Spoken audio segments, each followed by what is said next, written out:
सध्याच्या घडीला सोशल मीडियावरती ओबीसी नेते लक्ष्मण हाकेंचा एक व्हिडिओ हा मोठ्या प्रमाणामध्ये व्हायरल होताना दिसतोय, ज्यात त्यांच्यावरती माळी समाजाबद्दल वादग्रस्त वक्तव्य केल्याचा आरोप केला जातोय।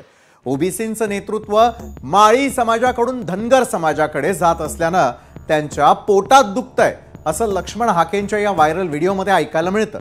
आणि यानंतर माळी समाजामधील नेते आणि संघटनांमध्ये हाकेंविरोधात नाराजीचा सूर आहे। बरं, या व्हिडिओबाबत जेव्हा लक्ष्मण हाकेंना विचारण्यात आलं तेव्हा तो व्हिडिओ खोटा असल्याचा दावा करत हाकेंनी आपल्यावरील हे सगळे आरोप फेटाळून लावलेले आहेत। बरं, आता जास्त वेळ वाया न घालवता व्हायरल व्हिडिओमध्ये नेमकं काय आहे आणि त्यावर हाकेंनी नेमकी काय प्रतिक्रिया दिलेली आहे ते आपण पाहूयात। मात्र त्याआधी तुम्हाला सांगू इच्छितोय की लोकशाही मराठी देखील या व्हायरल व्हिडिओची कोणतीही पुष्टी करत नाही। काय माळ्यांची तुम्ही ओबीसीचं नेतृत्व माळ्यांकडून धनगराकडे चाललं, हे त्यांच्या पोटात दुखतं। दुसराची पोरं दोन काय ती कामाची नाही, ती बाकी कुठला कार्यकर्ता दुसऱ्याने वर दिला नाही तर येऊ दिला नाही, मग आता काय करायचं? हा खूप मोठ्या षडयंत्राचा भाग आहे। ओबीसी मध्ये फूट पाडण्याचा हा प्रयत्न आहे। हा फेक व्हिडिओ आहे, एवढंच मी माझ्या ओबीसी बांधवांना अगदी जबाबदारीने सांगेन। तीव्र भावना ह्या काही लोकांच्या माध्यमातून काही लोक बोलतायत, पण त्यांना माझं एक सांगणं आहे, आताची वेळ आहे ना, ही वेळ ओबीसी मध्ये एकी आणि ओबीसीनी एकत्रित येऊन लढाई उभी करण्याची आहे।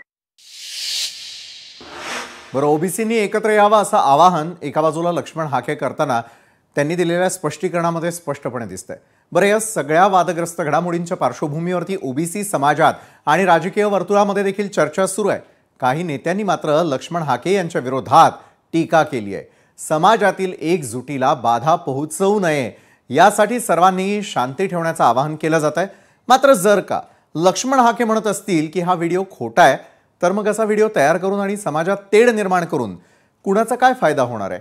आणि जर का हा व्हिडिओ खोटा आहे तर मग त्यामागचा सूत्रधारही समोर यायलाच हवा। त्यामुळे हाकेंनी या विरोधात काही तक्रार केलेली आहे का, अशा विविध प्रश्नांची उत्तरं घेण्यासाठी आज आम्ही आमंत्रित केलेला आहे खुद्द ओबीसी नेते लक्ष्मण हाके यांना।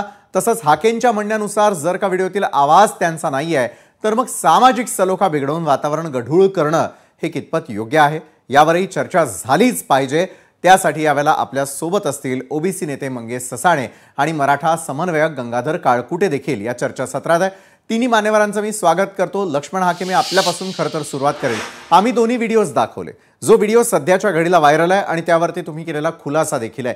मात्र दुसरीकडे हा व्हिडिओ खोटा असल्याचा दावा आपण देखील करताना दिसतात। मग या व्हायरल व्हिडिओ मागचं